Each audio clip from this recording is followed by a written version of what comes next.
And I'm going to hand it over to our speaker who's going to introduce themselves. Thank you so very much. I am sharing my screen. Mm, And it's truly an honor and a blessing and a privilege to be here speaking with you today. My name is Bart Everson, and this is a little presentation I like to call What I Learned in Pontevedra, a Degrowth Pilgrimage. And this presentation could go 40 minutes or longer, but for the time constraints today, I could either cut out some chunks or just try to go really fast. So I drank an entire pitcher of coffee, and I'm going to try to fly through this uh, with superficial abandon. So I'll just dive right in and tell you that you might say I had a fear of flying. I hadn't flown for 5 years, and in part is because of climate concerns. And, as the BBC notes, mile for mile flying is the most damaging way to travel for the climate. I know we all have to do it sometimes. So I'm just saying, please think twice before flying. Well, I hadn't flown, but I had read a book called The Future is Degrowth. And you'll see, we'll look at a few definitions. You see one there kind of in the subtitle, A World Beyond Capitalism. Although I really think that it goes deeper than that.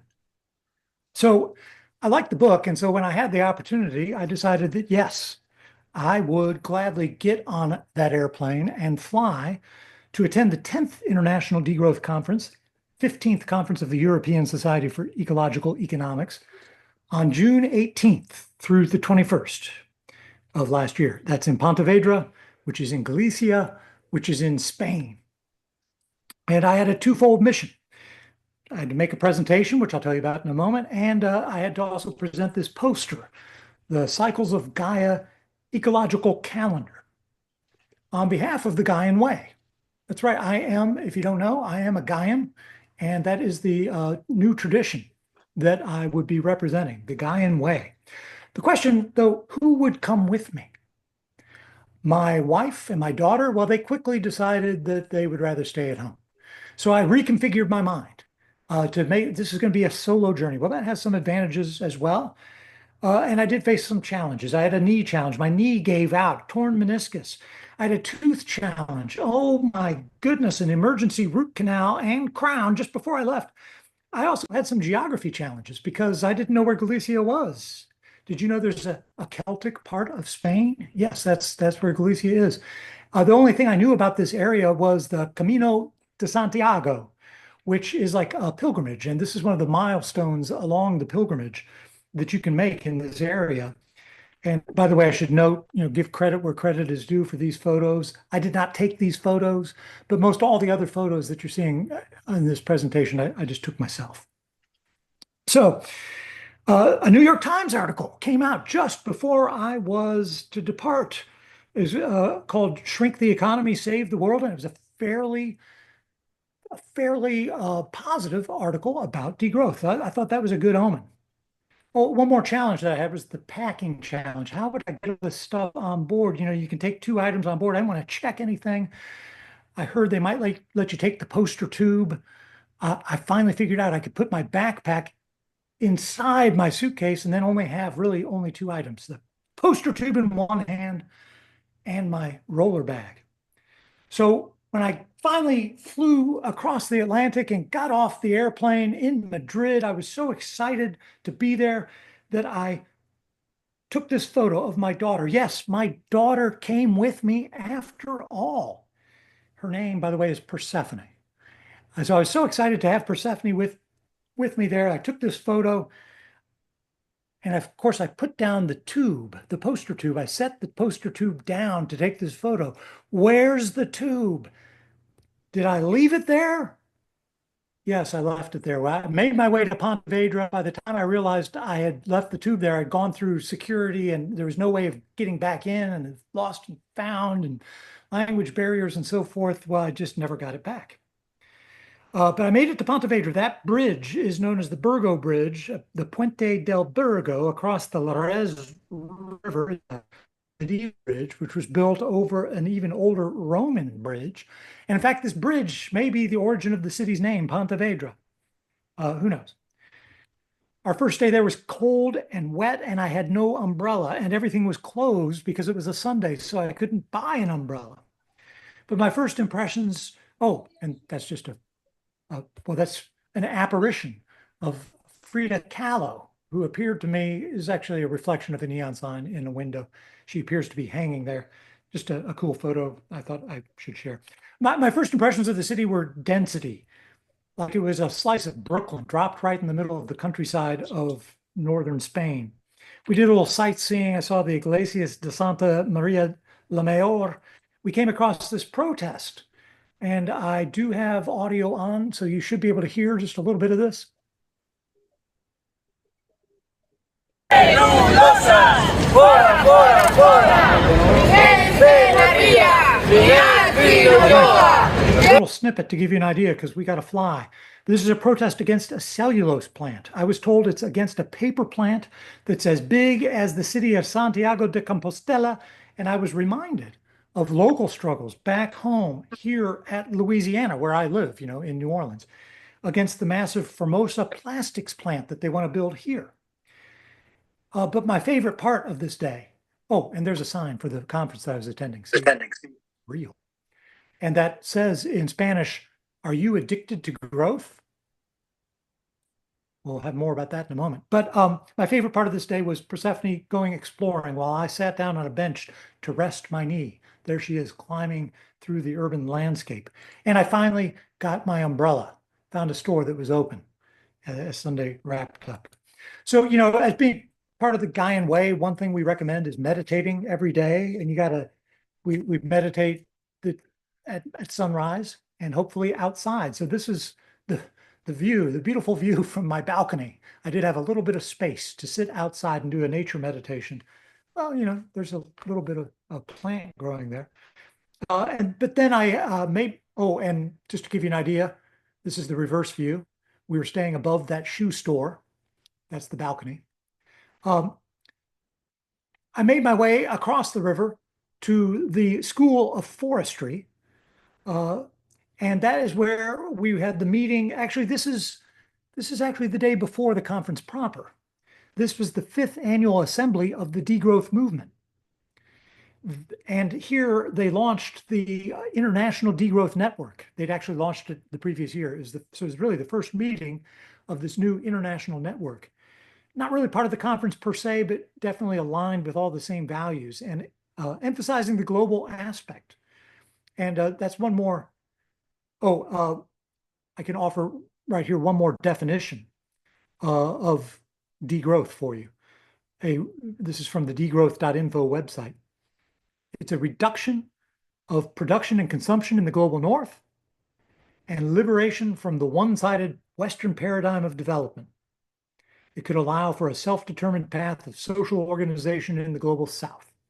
So it really is a global perspective. And that was reflected at the very beginning with a joint statement from, this is a Muslim woman and a Jewish woman standing up together to demand an end to the genocide in Gaza.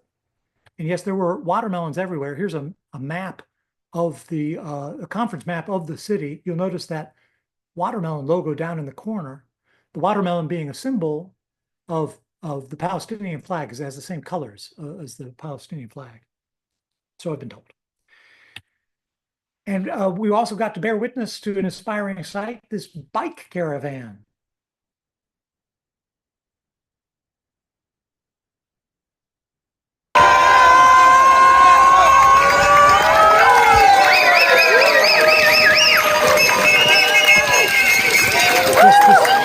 People, Europe everything is much closer together, but people came from many different countries and rode in on bikes to come to this conference, trying to find alternative ways of transportation that would be more aligned with degrowth values.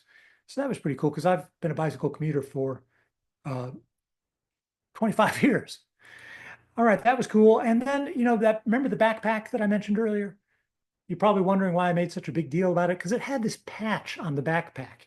It's for a local band, but you notice it says New Orleans. And somebody was walking behind me just after the bike caravan arrived, and they called out because they saw New Orleans there, because this person was a local, actually local to Galicia, but knew about New Orleans because she used to live in Houston.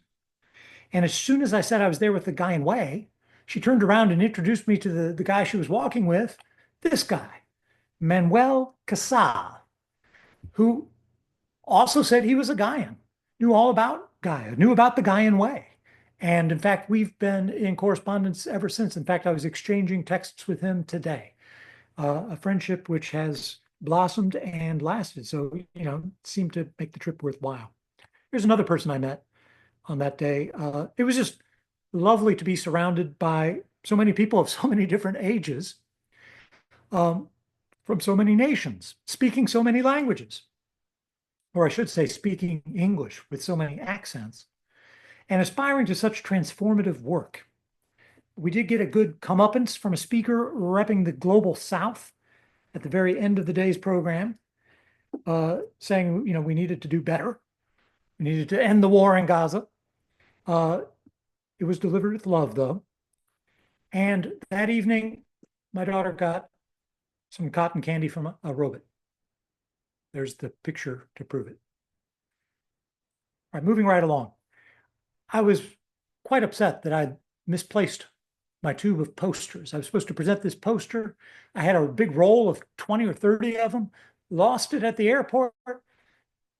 A colleague suggested that maybe I could find a local print shop, and through the miracle of the internet and all that other stuff, yes, that's what I did. I used Google Translate and got a PDF file transferred to me from back from the Gaian Way, and we got that worked out. And on the way, as I was walking there, I saw this dance studio that was called Getting Jiggy. Getting Jiggy, that's right, it's a dance studio. I mean, come on, if that doesn't crack you up. And they have stores there, by the way, that sell nothing but fruit. I thought that was very cool. I guess that's probably also in like New York City and stuff, but to me, it was unusual. And then the sun came out and it was glorious. We didn't get very much sun there. It was cold and rainy. I didn't think that Spain would be like that. But this, again, was not Mediterranean Spain. This was Celtic Spain. I was taken in by the spray of this fountain, and then I was arrested by Galician gaita, played by a street musician. A gaita, that's right. It's a bagpipe. They have bagpipes there. I told you it was Celtic, right? A street musician in Praza de Peregrina was playing one of these, and it brought me to tears. Very beautiful. I took Persephone to go get some food. We went to Disc Burgers. I ordered two plates, and we ended up getting combination plate number 2. Not what we wanted exactly, but language barriers. And then I got to the kickoff of the conference. I had to go back. This panoramic photo shows that there were 1,200 people in attendance, which I thought was pretty impressive and gives you an idea. In fact, here's an even better way. If I can get this to load, I think these panoramic photos are kind of cool. And I found a platform that allows you to click and drag just to show you the size of the audience. And you can see that's what 1,200 people in a theater looks like. And the opening plenary session was pretty incredible. So degrowth is growing, ironically. And this might be a good time for another definition. What is degrowth? And what does degrowth mean? Degrowth is a planned reduction of energy and resource use designed to bring the economy back into balance with the living world in a way that reduces inequality and improves human well-being. And that's by Jason Hickel. Got to cite our sources. He's one of the luminaries of degrowth. Well, the next day after, and they had even a song about degrowth at this thing, which I featured then in my radio program, Earth Eclectic. I'll tell you more about that if I have time. The next day, the conference really got underway. The next day after I fetched my poster, I attended this dialogue on the politics of materials and the plastic industry, which really hit home. They reiterated some things that I already knew, but they put it into new words. We are in a global plastics crisis. it's not just pollution. It's an immense carbon footprint from all that plastic production, contributing to climate change. And the issue really is best understood as being driven by capital accumulation. We have to cap production. And most people, it turns out, if you ask them, most people support this idea. I was half a world away, but so much of this applied to the struggles in Cancer Alley, where I live. It's between New Orleans and Baton Rouge, what they call Cancer Alley, where want to build that Formosa plastics plants, and so many other petrochemical industries are there. In fact, Cancer Alley was mentioned in this presentation there in Spain.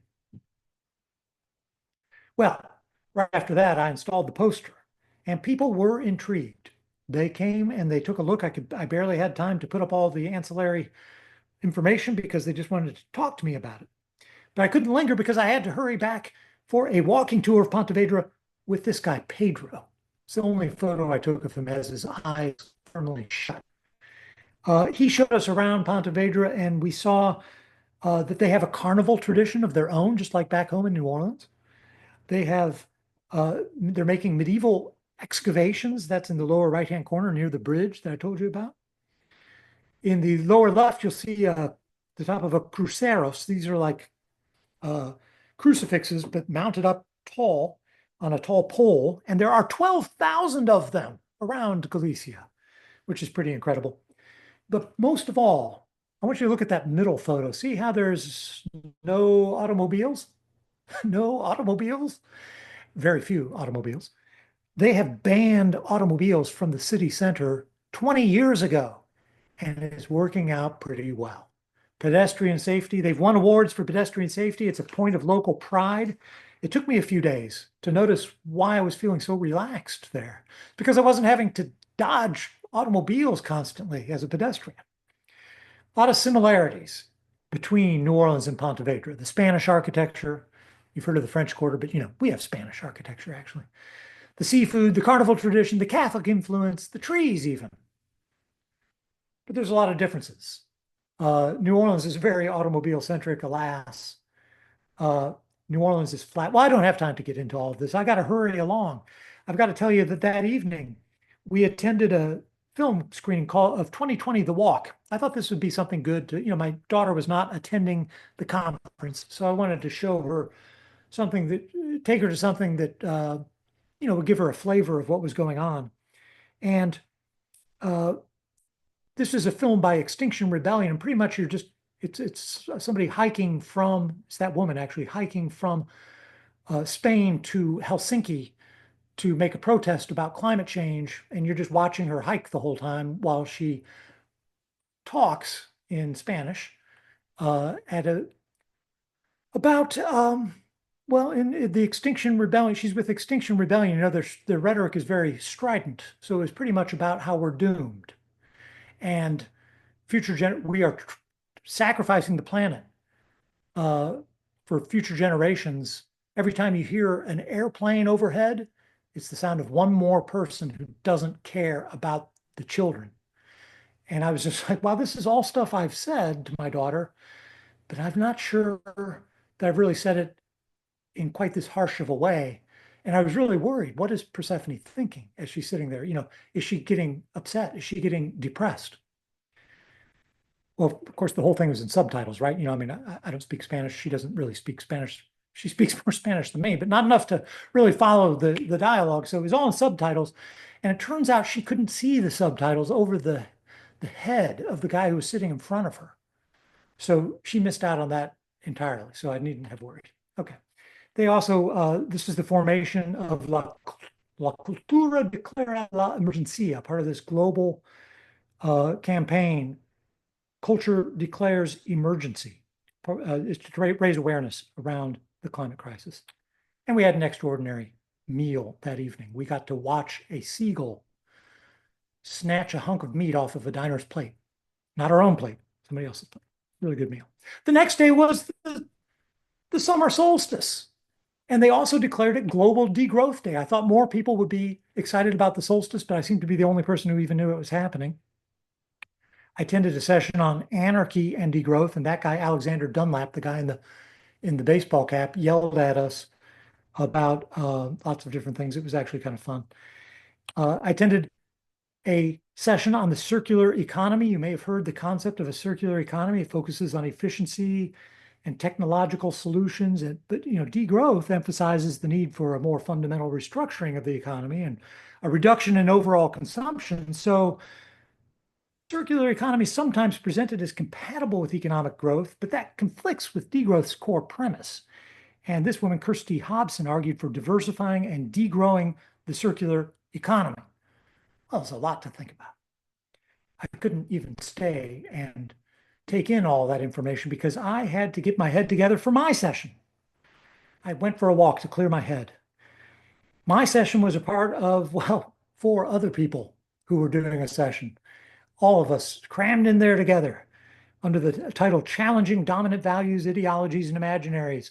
We started off with the facilitator, Mallory Xinju Zhan, talking about a community initiative for sustainable consumption. Then we had Lucas Heck presenting on a child does not function like clockwork and the hegemony of linear clock time and time use studies. Natalie Chris Abrahams Chow talked about exploring the intersection of tourism and environmental values in indigenous communities of the southern Amazonian trapezium. And this guy, Nate Roetti, talked about indigenous student discourse on environmental challenges and connections with degrowth. And I really thought I would be the only person at this conference who kicked off their session with a song. But Nate, who went right before me, started his session with a song as well, an indigenous song. And then it was my turn. My presentation was on the role of spiritual philosophies and communities in supporting and promoting degrowth. And I can't give you the whole presentation, obviously, even though I had to rush it there. I'm even more rushed tonight. So I can tell you that I cited, for example, the argument that Lestar and Bohm made that spiritual and religious beliefs generally, and eco-spiritual worldviews in particular, like what we all share in this team, this action team, well, that these can play a role in sustainability transitions and in promoting and supporting degrowth, which is exactly what I want to encourage all of you all to do. Meanwhile, my daughter was doing the laundry, which may not seem like a big deal, but she went out on her own in a strange city where they speak a foreign language and did the laundry at a laundromat, something she'd never done before, even here in New Orleans. I mean, she does the laundry at home, not at a laundromat. We heard about the right to repair movement. Did you notice that in the early Star Wars movies, everything's always breaking down and they're always fixing it? But then in the later Star Wars movies, they drop that theme entirely. Why? Because we've shifted. Our culture has shifted to an attitude of if your iPhone breaks, just buy a new one. We don't repair things and fix things as much anymore. And that has implications for sustainability. And in Europe, this movement for the right to repair is much further along than in the United States, but it is coming here too. I'm going to skip over this real quick and just let you know that Global Degrowth Day ended with a protestival in the Alameda. It's a park. There's a guy with a degrow the police sign. There's some representatives of Greenpeace. Here is Extinction Rebellion. You've heard of Extinction Rebellion. Surely here they are taking the stage. It may seem like they're walking in slow motion. They're just walking really slow. And it looks really weird. I don't know what it means either, but it really gets your attention. It was powerful to bear witness and stand in solidarity with an array of eco-activists local to Galicia as they took the stage and shared their manifestos as the moon rose over the Alameda de Pontevedra on Global Degrowth Day. And, the next day I was drawn to a session on contemplative pedagogy. I I actually wanted to highlight this phrase, the imperial mode of living. It's a useful phrase. It's a memorable, pithy, and fairly easy way to understand. It's easy to understand, but it refers to something very complex, namely how the everyday practices, the consumption patterns, the lifestyles of people like me and quite possibly you rely on the exploitation of resources, labor, and ecosystems in other parts of the world. In other words, most Americans, we participate in the imperial mode of living. So I'm going to try to work this phrase into my active vocabulary. You might want to as well. I don't have time to tell you about all this other stuff. I do want to, though, let you know that I want to leave you with one last thing, and that is the degrowth song. That's right. I'm going to sing you a song. This was written by Darko Rundic, the legendary Croatian singer-songwriter. He performed it at the previous conference, which was in Zagreb, and they performed it again in Pontevedra. And it goes like this. What does degrowth mean? Is it a missile word against economic growth? A boom, boom, boom, boom, boom. What does degrowth mean? Is it a deprivation of all we want to hold? Ho, ho, ho, ho, hold. Or is it the end of the careless living? Or is it learning the art of giving? 'Cause we all know less is more. What earth you got in mind? What if you look inside you, seeing the life as one that we all belong to? Seeing the life as one that we all belong to. And that's what I want to leave you with, seeing the life as one that we all belong to. I can't think of a more Gaian sentiment, and I think it will resonate with a lot of you. And in fact, we ended up singing this song at a Gaian ritual with the kind of pan-pagan network Lammas Day celebration back here in New Orleans in City Park at the beginning of August. So we're spreading the word of degrowth. And I encourage you to learn more about degrowth. Find out, it's a much more complex topic that I could begin to paint in this brief portrait, this brief travelogue. But I think that that its time has come. Bart, do you have just a quick, URL that you could share with people that if they want to find something more that might, help them on their way? Yes, the If you could degrowth. paste that, yeah, go ahead, go for it. Well, the International Degrowth Network is there at degrowth.net. I've been participating in one of their circles. But for starters, I would really recommend you go to this one, degrowth.info. Degrowth.info. That's the name of the website. No www, no .com, just degrowth.info. It is really the best place to get started, I feel like, and learn about degrowth. Now, there is as I mentioned, the International Degrowth Movement, an organization that you can participate in if you want to go there, but there's lots of ways to kind of learn and spread the word about degrowth. And I would be remiss if I failed to mention also my radio program, Earth Eclectic. If you want to hear that song that I was singing to you, but the real version, eartheclectic.org, and check out episode 15. You will be able to hear songs of Galicia and degrowth in general. And thank you very much for your time, for your attention. And I really look forward to our future meetings of the Earth-Based Spirituality Action Team here at Citizens Climate Lobby.